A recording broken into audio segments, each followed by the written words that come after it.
It's the Therapeutic Drive-Thru, changing it up today. We are not in the Chick-fil-A drive-thru line waiting for our food. We're actually at Sonic, America's Drive-In. That's where we're hitting at today. And today we're talking Ginny, Georgia, and self-harm. Ginny and Georgia, you may have seen the show on Netflix. It's actually one of Netflix's most viewed shows. Ginny and Georgia follows Ginny, a 15-year-old, basically living her more mature life than her 30-year-old mother, Georgia, and kind of the trouble and the situations they get into, and basically dealing with all the trauma that has been in their lives. Ginny and Georgia, if you've seen the show, then you know Georgia gets on my nerves just a little bit.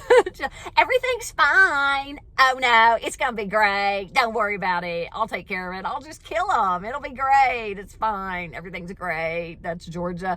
And so we learned during the show that Ginny, her daughter, engages in self-harming behaviors by burning herself. So let's talk self-harm. What is self-harm? Self-harm is basically an individual's way to get relief from intense emotional feelings. That's what it is. And to do that, they basically cause harm to themselves. It's like when your right foot hurts and you're complaining, oh, my right foot hurts, and somebody says, yeah, well, let me step on your left foot and we'll see if you're thinking about your right foot hurting anymore. It's the same type concept.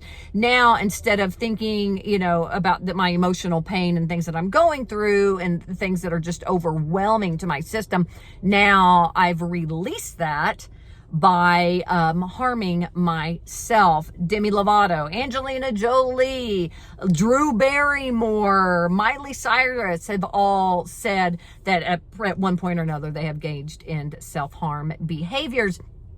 20% of teenagers admit that they've engaged in self-harm behaviors. So, it is something that definitely needs to be talked about, which we're doing with Ginny and Georgia. Self-harm could be cutting. It could be punching yourself. It could be burning yourself. It could be scratching yourself. All of those are considered self-harming behaviors. So what we do is we have to learn to get past the urge to self-harm, because like most things, it kind of comes in like a wave. It peaks and then it goes away. The problem is when we're in the peak, we don't understand that it's going to go away because we're so consumed with it. So we think about it like a wave. About 4 minutes is what we need to clear, to get past that peak. So what are things that we teach children or adults or, teens to do instead of engaging in self-harm behaviors? One of the things we do is rubber band. We see Ginny use this method. Hold on just a second. See Ginny do this. She gets a rubber band, she wears it on her wrist, and she pops it anytime that she's having those thoughts. We're trying to get her past the peak, past that urge. We're trying to get her there. So she pops herself with a rubber band. A great thing to do. Some people will dip their hand in ice cold water, like a bowl of ice cold water, because all you're doing is you're changing that thought pattern. Sometimes they teach to write on the skin, like just take a pen and start writing on your skin, or, to kind of get away from that self-harm.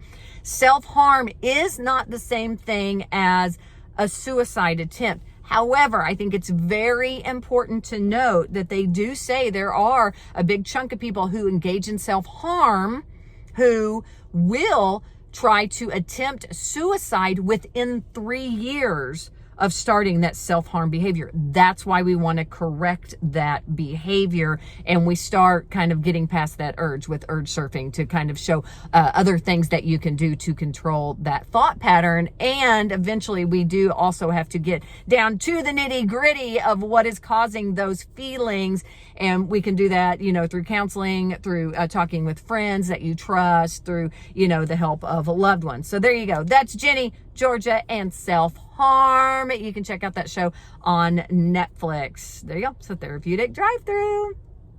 Subscribe, like, sharing is caring.